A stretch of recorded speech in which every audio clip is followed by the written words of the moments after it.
Hey everyone, in this video I'm just going to go over how to operate an excavator, just kind of the basic features of it. So maybe if you're looking into trying something yourself or got a project you want to do and maybe you don't want to hire somebody, kind of go over the basics and what I found helpful, and the little I know I'll share, and hopefully you find this helpful.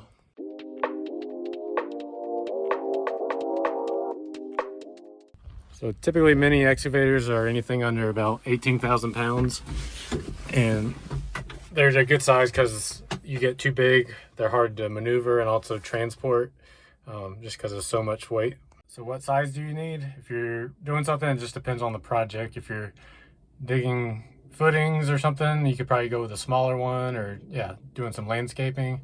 But if you're, on my case, I was building a road, so I went with this KX57, which worked out really good. So you need to learn how to drive one, and you don't want to be learning when you first rent it, because then you're just wasting time, and these things are expensive to rent. So what are your options? One option is YouTube. You just watch a lot of videos on people, have some really good content out there. And then also I went to a simulator. I found a class in my local community college. It was only like 70 bucks. And in the class we used, they have these simulators that move and everything, and you get a practice on them for as many hours as you want. You could come on the weekdays when nobody was in there, and the instructor would let you use it as much as you wanted. I'm not sure how many they have, but at our local community college they had one. And then it was towards the end of the class, they had a Bobcat E35, and we got to go out and practice on that. So that gave me enough confidence to know that I could operate one, and I knew the basics and enough to get started, which was really nice. So the basics of the excavator, you got usually two tracks, either rubber or steel. A lot of the ones, if you get too big, they usually don't have them, like over 30,000 pounds, they won't have like a blade, but most have a blade, and it can usually articulate this way and also go up and down. You got your bucket, and they have a lot of different sizes for that. Not all of them have a thumb, but if you're doing any type of tree move, clearing or debris pickup or anything, you'll definitely want a thumb. So the bucket will curl in and out, the thumb will close up and down. This right here is your stick, so it'll swing this way. And then the biggest arm is your boom, which is controlled by that big cylinder, and it'll raise everything up and down. So they all work together. Now excavators come cabbed and open, what they call ROPS, rollover protection system.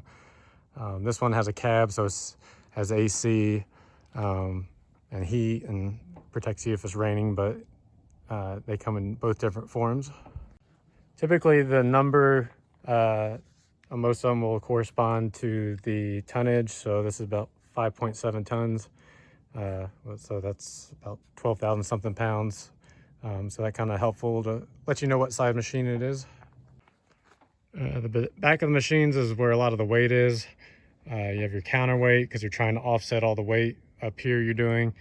And then down here, where these little, it's hard to see with all the mud, but there's a star-shaped, and this is your drive sprocket. And then up front is your idler pulley. But whenever you're going up a hill, you always want to have these in the back, because this machine will do a 360. So you get best traction when you're going this way with your drive sprockets in the back. I have rubber tracks on this, and I maybe should have gone with steel tracks for this project. The rock I got into, which I wasn't sure how much we'd have, but it's a lot harder on these tracks. But people like rubber tracks because if you're doing any work on the road, it won't damage the asphalt surface or concrete. This machine has lights, there's two there, and then one on the boom stick right here. So I was actually operating this at night some, but it's I wish it had lights behind it. That'd probably be the only thing. So when you climb up in it, you got a couple things. This is how you travel with your tracks. So this left control right here controls your left track, and then same for the right one. So you can use either the hand controls or you can use the foot pedals. These flip up to get out of your way, But pretty much you can just step on this, you'll go forward with the left track, same with the right. And if you do both forward, you'll go forward, both back, you'll go back. And then if you do opposite, you'll spin around, and you can just do fine adjustments like that. So to get it started, you insert the key, you turn it halfway, and depending on the machine, but this one has a digital screen, it'll start up, and then it'll preheat. These are diesel engines, so you want to let it preheat, and then you'll crank it up. So on your right, you have this joystick, and on the left, you have this joystick, and then you have this handle. When you put this thing down, this activates the hydraulics for the system. So if I have the machine on, it's not going to do anything until I put this down. Now, once all the hydraulics are activated, you have like 2 sticks, like I said, and these can do different things. So the 2 standard control patterns you can select from, what they call cat controls or SAE, and then there's also John Deere controls, which is ISO, and they have different names for these, backhoe controls and all kind of stuff. But basically it's just whatever you get used to. Pretty much every machine can do either one. There's on this machine down here, there's a lever right here, and this controls the pattern. So there's pattern A and pattern B, but basically it's whatever you get used to. So what I learned on at the class I took was cat controls, which I think is the most standard one. And in that one, over here on your left joystick, this controls your stick. So forward is stick out, back is stick in. And then if you want to swing the machine left or right, left, right. It's pretty simple. And then same thing with cat controls. With this one, pull back, so your big arm will go up, and then push forward, big arm will go down. And then left, bucket curl in, right is if you want to dump the bucket. And then the other ones are pretty similar, but just the stick and the boom are reversed. So like I said, if you rent one, you can go with either pattern. It's just whatever you get used to, because if you switch it up, you'll be doing you'll be all over the place, because it's hard to change your muscle memory. A couple other things, you always want to make sure you have your seatbelt on, especially this glass opens up, but this machine or any machine will, if you it's easily to get jerked around. So this keeps you inside the cab. I used to do safety training, and one thing was forklifts, people think they don't have to wear their seatbelt. They say, but your instinct, I think, is if the machine's rolling over, you want to jump out. But the bad thing is I've seen videos of it where the machine will roll over, and this cage that's supposed to protect you, people will try to jump out, and then the cage ends up crushing you. So in the event of a rollover, or maybe you get thrown out of the cab, the safest place is in the seat. So that's why you should wear your seatbelt, even though you're only going like 3 or 4 miles per hour top speeds. It's in the event of you rolling over or getting accidentally ejected from the cab and then potentially getting crushed. This machine has lots of different comfort features. So both these glasses, windows slide. You got a viewing window so you can see when you're doing stuff up high. This top glass, if you push these 2 things, this will open up so you can see out. You can leave the door open and it's locked, or you can hit this lever right here and then you can close it. Some have a radio. This one has speakers, but they didn't get the radio option. It would go there. And then down here, this is your RPMs. You always want those turned all the way up when you're operating. And this has AC, so if you want to turn the heater AC on, it's right there. Got a cup holder because you got to have your coffee. And then also on your right joystick, there's a button back here. I think you can program it for different things, but on this one, if you push it, the thumb will revert back to the open position if you just want to do that quickly. And then the thumb button left is close and right is open. And then the thumb button on this one, you push left and the thumb will open, right, the thumb will close. But I think on the last one I rented, it was opposite, so I had trouble getting used to it. Left is horn. So every time you're operating and you get out of the cab and lift this up, you'll have to reactivate the thumb. And in this one, you press that button and it'll reactivate the thumb. If you don't do this, then your thumb button won't work. A couple of the other controls over here are your lights. This is a beacon light. This is a nice feature.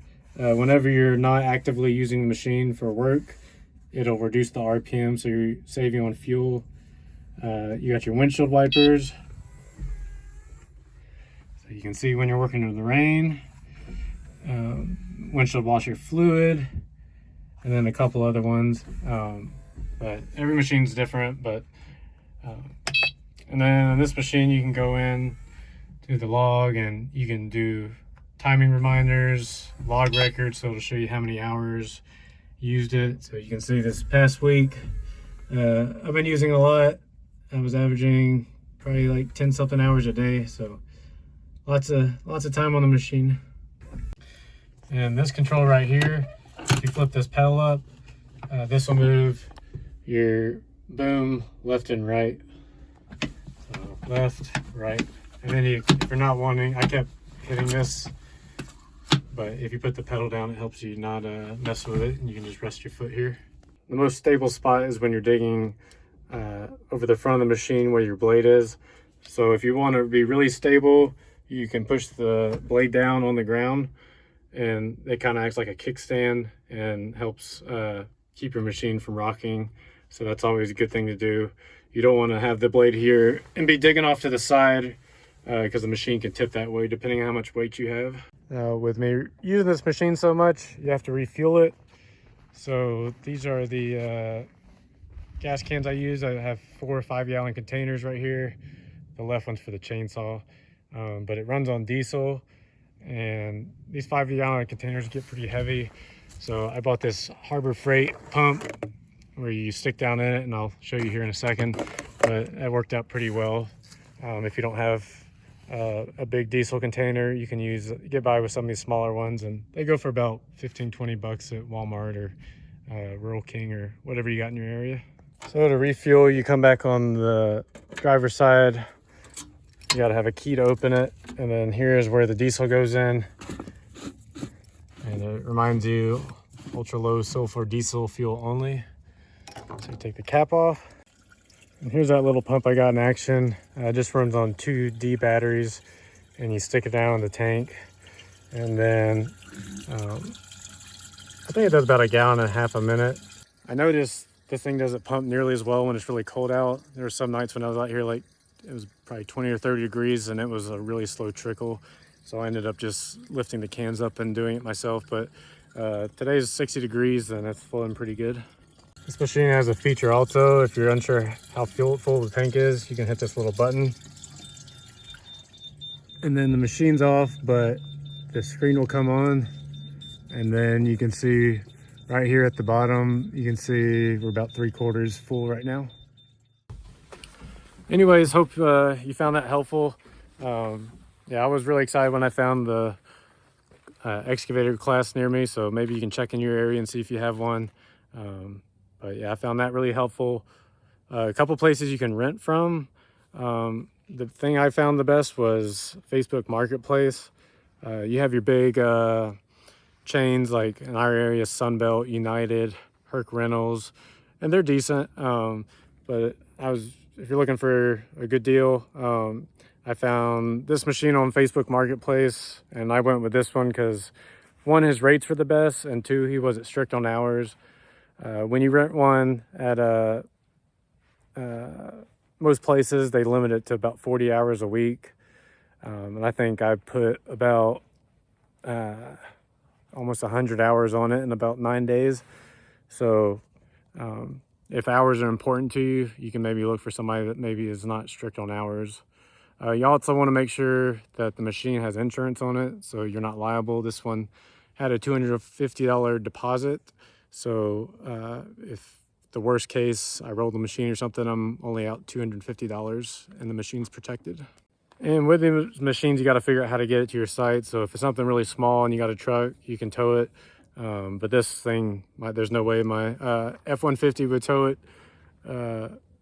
It's a 03, and yeah, it's in the shop right now because the wheel bearing broke. But anyway, you'll have to think about delivery. So this person came about 90 miles away and they charged $250 round trip, which I thought was very good as well.